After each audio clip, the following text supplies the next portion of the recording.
I always thought a day at T Corp would be like any other. The fluorescent lights buzzed overhead, casting a sterile glow across the rows of cubicles that felt more like prison cells than creative spaces. I shuffled through the office, my thoughts racing. The project I'd poured my soul into, the one that had the potential to revolutionize our client flow, was finally gaining traction. But my heart sank every time HR's name came up.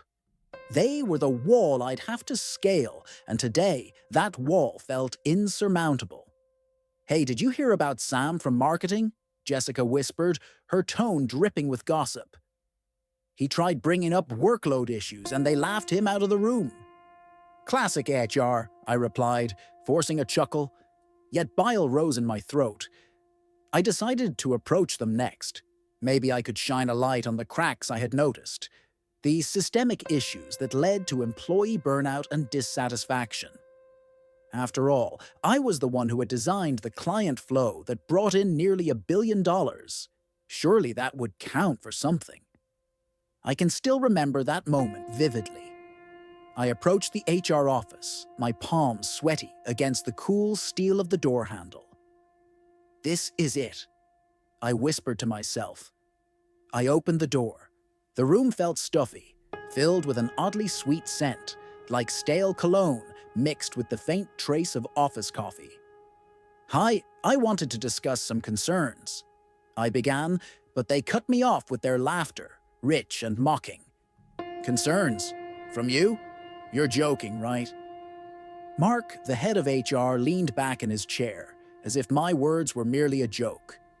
The laughter echoed, and in that moment I felt my insides twist. How could they treat me, treat us, like this? I stood there, fists clenched at my sides, heat creeping up my neck. "You'll see," I said, barely above a whisper, turning on my heel and marching out. Behind me, their laughter faded, but a new determination ignited within me. This was just the beginning. As I pieced together the hidden agenda, I felt the weight of the truth building. What if revealing my identity as the architect behind the $900 million client flow changed everything? But that risk loomed large in my mind, daring me to step into the shadows.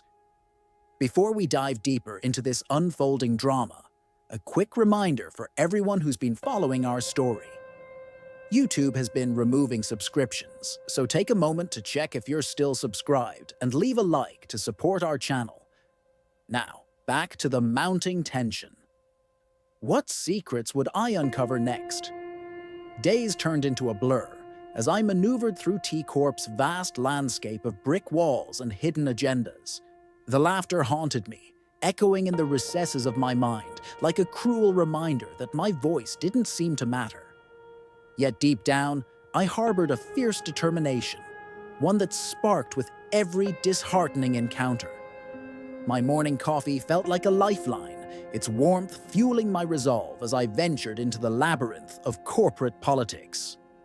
One particularly murky afternoon, I discovered a slip of paper tucked into the corner of a community bulletin board, its edges worn and frayed. It was a list of complaints gathered over months, a mosaic of frustration that mirrored my own. Employees were fed up with the lack of support, the rampant favoritism, and the unhealthy expectations swirling around us. Each complaint was a thread woven into a larger tapestry of discontent. The names scratched onto the paper were familiar faces, co-workers I spent countless hours with. The room buzzed with tension as I gathered a small group of trusted colleagues that evening after hours. "We can't just let this continue, right?" I urged. "If we connect our experiences, we can create a movement against this toxicity." Heads nodded, some even leaned forward, their eyes lighting up with hope. And for the first time, I felt it. The spark of something bigger than myself. But even as enthusiasm surged, a knot clenched in my stomach. What if HR discovered our plan? Their laughter still stung, but there was a chance I could use it. My mind raced. If I revealed my genius behind the client flow, would it strengthen our position or risk everything I worked for?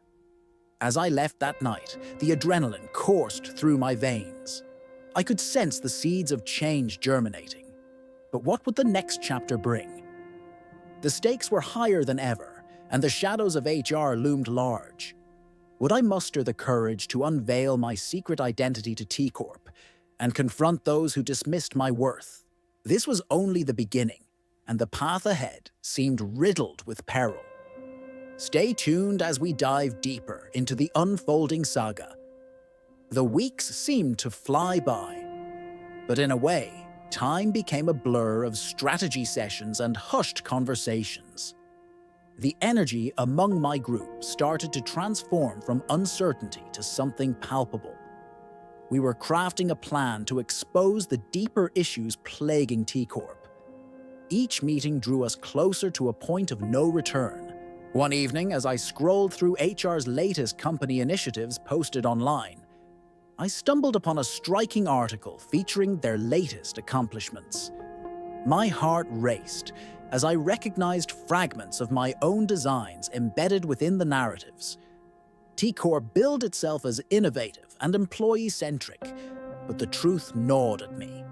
I was the heart beating beneath their polished facade, stitching together a process that had brought them untold success. The very design that they felt entitled to claim as their own was mine, and I had the evidence to prove it. The unsettling realization lurked in the back of my mind, the thought spiraling into something monumental. What if I leaked the documents? What if I presented irrefutable proof of my contribution? My colleagues brought their grievances to the table, their stories weighing heavily on my heart. I could sense the urgency in their voices, the anxiety reflected in their eyes. They needed a leader. Would I finally unveil myself as the mastermind? Late one night, staring at my computer screen, the images of my designs illuminated in front of me.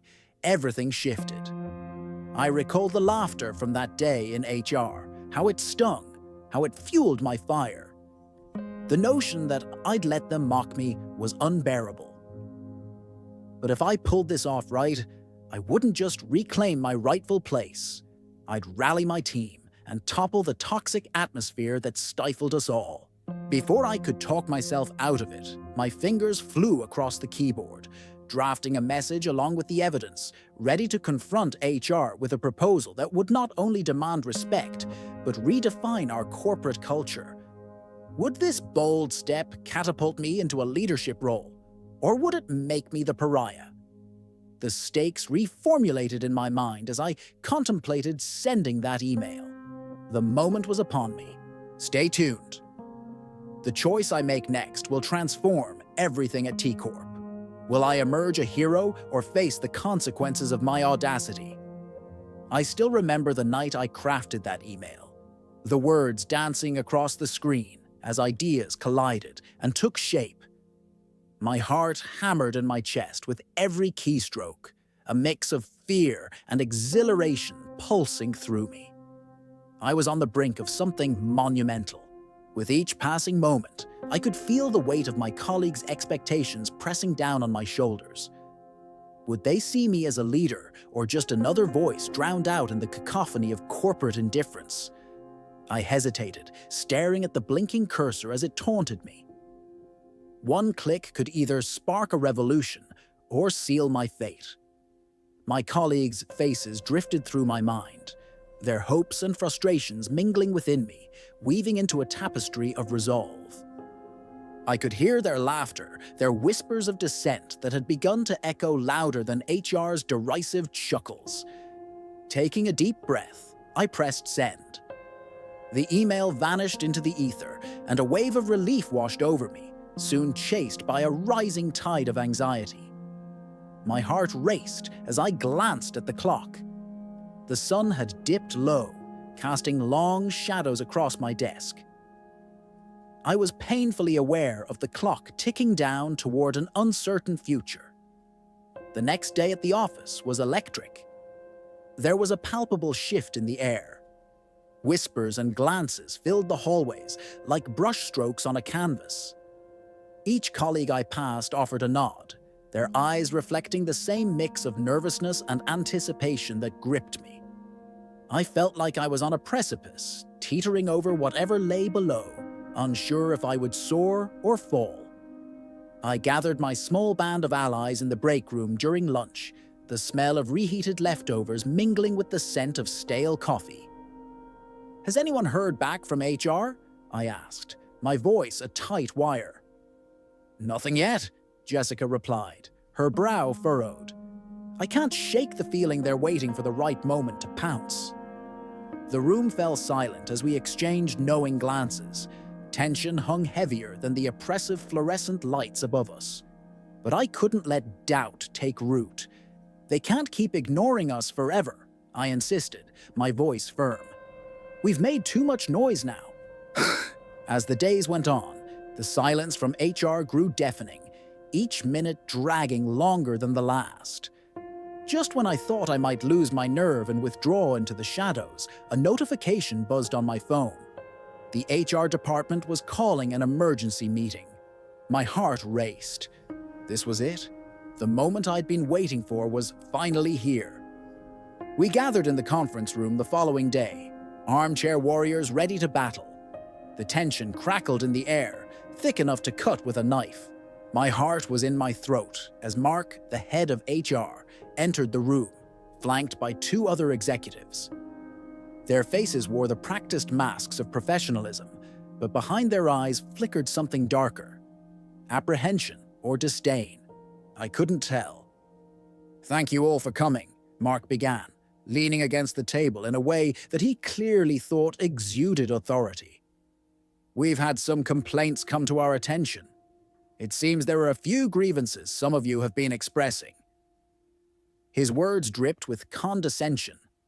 I could feel the eyes of my colleagues shift to me, curious to see how I would respond.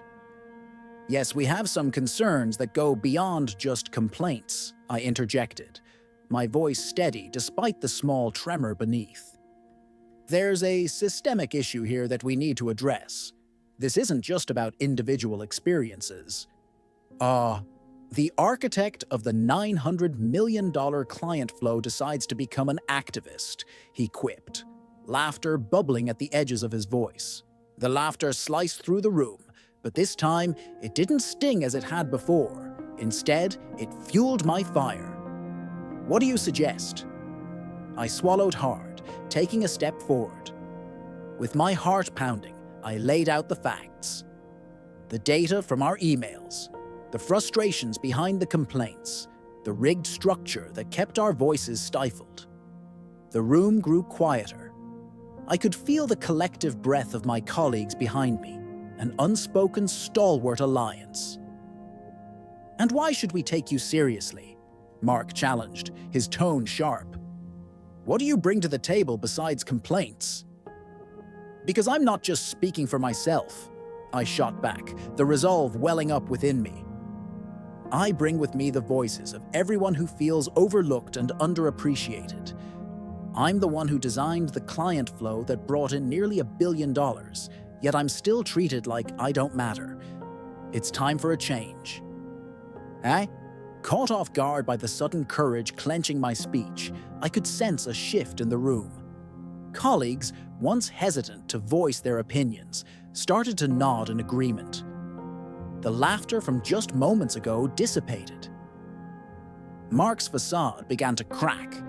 "What are you suggesting then, exactly?" he asked, attempting to regain control of the situation, but I could hear the nervous tremor beneath his voice. "An overhaul," I declared. "A transparent conversation about employee satisfaction, mental health resources, equitable promotion practices, and a board that genuinely listens.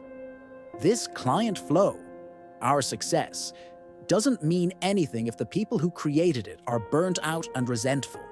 We want to be part of the success, and we want a stake in it."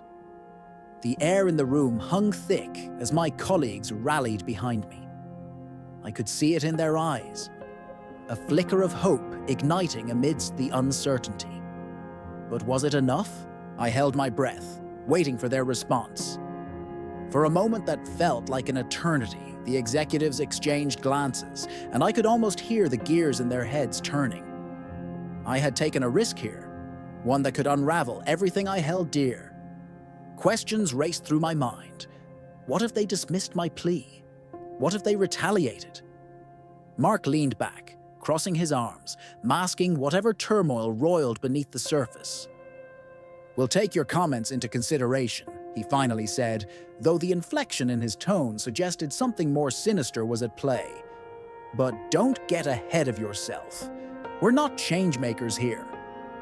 As the meeting adjourned, I felt both exhilarated and nauseated. The first blow had been struck, but the battle was far from over. I glanced around the room at my colleagues, their faces a mix of concern and determination. We'd opened a door, but would it swing wide or slam back in our faces? I knew this was only the beginning of a much larger struggle, a struggle that would require every ounce of courage I possessed. What would come next could redefine everything for us at T-Corp. The fear of failure mingled with the thrill of potential success, and in that moment, I knew we couldn't look back. Would this step serve as the catalyst for a tidal wave of change, or would we be caught in the undercurrent? Stay tuned, because the next chapter is about to unfurl, and trust me, it will be a turning point neither I nor my colleagues ever saw coming. Together, we would face whatever storm lay ahead. As I sat in my cubicle the next day, the weight of uncertainty pressed heavily on my shoulders. I kept replaying Mark's words in my mind, the dismissive tone still echoing in my ears. But today was different. Today felt alive with anticipation, an electric buzz permeating the office. Whispers of change floated through the corridors like pollen in the spring air, beckoning us towards something fresh and transformative. Suddenly, an email notification pinged on my screen, jolting my anxiety into a sharp focus. The subject line read, "Follow-up meeting, HR policy changes." My heart raced. Had they taken our concerns seriously? I gathered my thoughts, preparing myself for whatever confrontation lay ahead. That afternoon, we squeezed into the conference room once again. This time, nearly every seat filled. The atmosphere crackled with charged anticipation. I could see my colleagues' determination mirrored in their faces, a silent agreement to stand together. As Mark entered the room, I detected a slight shift in his posture. Less confident, more wary. "Thank you for joining us on such short notice," he began, his usual bravado noticeably muted. "We've reviewed your suggestions from last week's meeting and have decided to initiate a dialogue regarding some of the policies within T-Corp." His tone was calculated, a sharp contrast to our previous encounter. "Dialogue? You mean to say you're actually considering change?" I pressed, actively suppressing my eagerness. "Yes, but with conditions," he stated, his gaze unwavering, though I could tell he was measuring every syllable. "We need to handle this delicately. Change takes time." "Time is something we can't afford if we want to restore morale," I countered, feeling a rush of indignation rise within me. "People are suffering, Mark. We're not asking for a miracle, just basic respect." A murmur of agreement rippled around the room. I had ignited something within my colleagues. They were tired of waiting, tired of being brushed aside, just like I had been not so long ago. Mark's expression shifted. It was a subtle acknowledgement that our collective voice had grown impossible to ignore. "I understand your frustration, and I promise we will implement a survey focusing on employee satisfaction and well-being. However, keep in mind that this is a company, not a charity." The tension in the room relaxed slightly. We were finally being recognized, albeit cautiously, as part of the machine. I seized this moment, my heart pounding with conviction.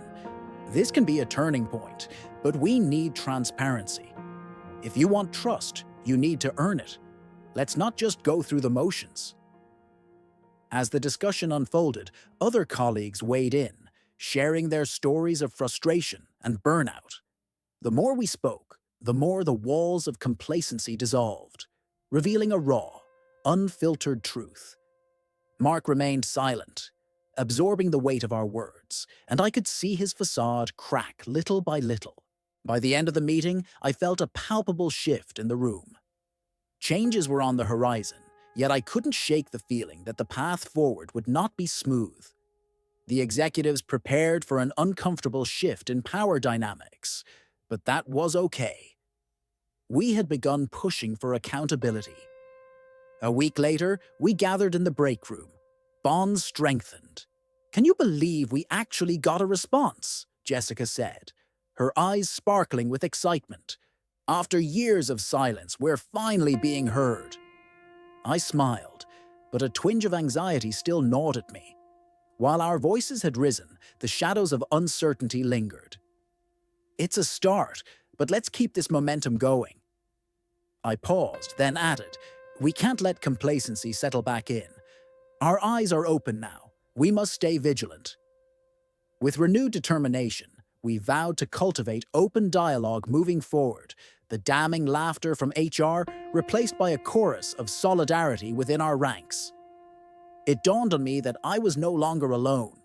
We were a unified front, empowered by shared truths, ready to dismantle the status quo. As I left the office that day, I reflected on my journey from invisible employee to a voice of change. The laughter that once haunted me had transformed into a rallying cry for something greater, a reminder that sometimes the smallest act of courage can ignite a wildfire. Change was brewing at T Corp, and though the journey ahead remained uncertain, I knew I had the strength of my colleagues behind me. If you've enjoyed this story of resilience and transformation, don't forget to hit that subscribe button and turn on notifications so you can follow our journey together. Your support fuels our fight for truth and change, and trust me, you won't want to miss what happens next. Thank you for being part of this unfolding narrative. Together, we can inspire change.